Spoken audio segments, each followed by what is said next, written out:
It's been a few months since I finished the lathe table. In that time, I've made some updates to the lathe itself, which I'll talk about today. First, I installed a quick change tool post, which, as the name says, allows me to quickly change tools. This baby here can fit so many tools. Installing it was interesting because the T at the bottom didn't fit, so I had to take a grinder to it. Now it fits like a T. I also learned a fair amount about cutting inserts. Jumping over to problems I've had with the lathe, something on it is vibrating, as you can see in this video taken with the camera's tripod on the tabletop. I think it's either the flywheel or the flywheel axle. At some point I'll take it apart and see if I can fix it, but for now it's not causing enough of an issue to need immediate fixing. I have had to address at least one issue caused by the vibrations. The belt tension adjuster keeps backing off while the lathe is running. My current makeshift solution? Put a vice grip on it. Maybe I'll try to put a pair of jam nuts on it at some point. My current big project on the lathe is making bearing carriers out of a hunk of scrap steel. I've really cut my lathe teeth on this project, and it's given me reason to buy a lot of new parts. Most notably, this 6-inch or 160 millimeter lathe chuck. I had to turn down the adapter to fit the lathe chuck when I first got it, which was nerve-wracking because I had less than an hour of experience on the lathe at that point. Fortunately, I was able to turn it down without incident. It was also intimidating running a piece in the chuck for the first time, but with the live center balancing it on the far end, it went smoothly. Speaking of tailstock, I also bought a drill bit chuck to go on the tailstock. That's all I have to say about that. And finally, the primary project of this video, putting wheels on the lathe table. I want to put wheels on the lathe table because space is limited in here and wheels are just cool.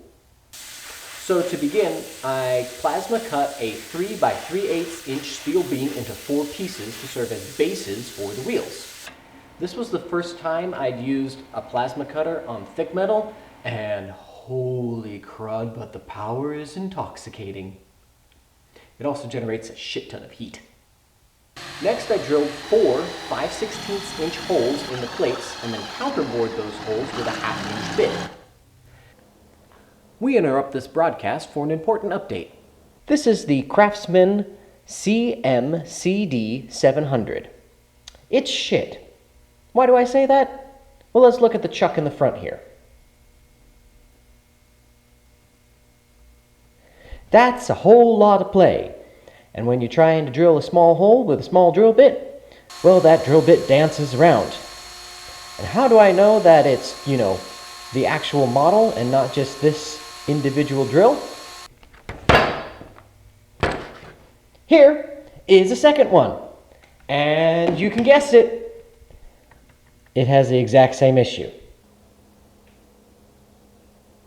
The Hex Head Bolts I had didn't initially fit into the counterbores, but after 16 quick trips to the lathe they did. See, it's already justifying its cost. The turned-down bolt heads fit nicely into the holes, if I do say so myself. I forgot to film the next part, so here's a video of a cat instead. Meanwhile, I cleaned and welded the bolts into the plates. This also generated a lot of heat, and maybe a burn or two. A few passes with the angle grinder had them in ship-shape to mount. At first I wanted to mount the wheels to the bottom of the table as opposed to the bracing for a more low-profile and sleek design. However, my casters didn't fit. Also, it would have added strain to the table. Not that that's a huge issue with 1/4-inch steel, but I'm committed to my principles, goddammit. The wheels need to be near the edge of the table in order to avoid tipping, but one side of the braces didn't reach that far.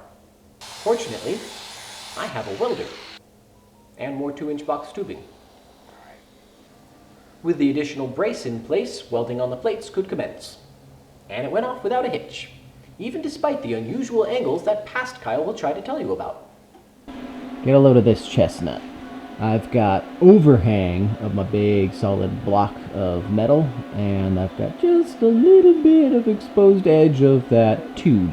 So I'm going to try to come under and weld a bit to that. I'm just going to try to tack it and hopefully not burn through all of the tube. Starting to look like a real piece of work now. The penultimate step is to bolt the wheels on. My Craftsman drill may be shit, but my Craftsman impact driver is not. Those nuts are not going anywhere.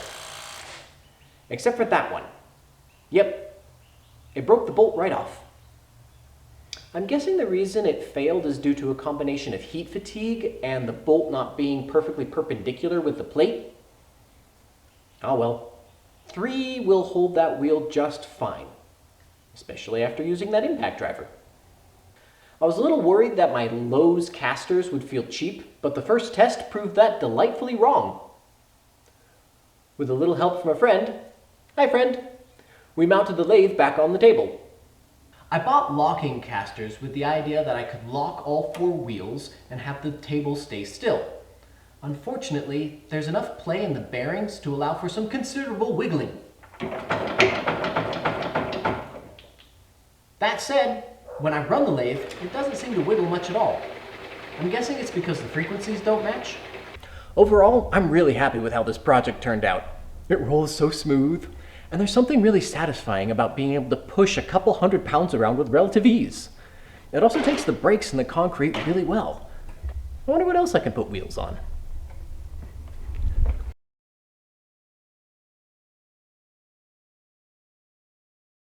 I love it. I'm so happy. Boink. Boink, boink. Boinkity boink, boink, boink.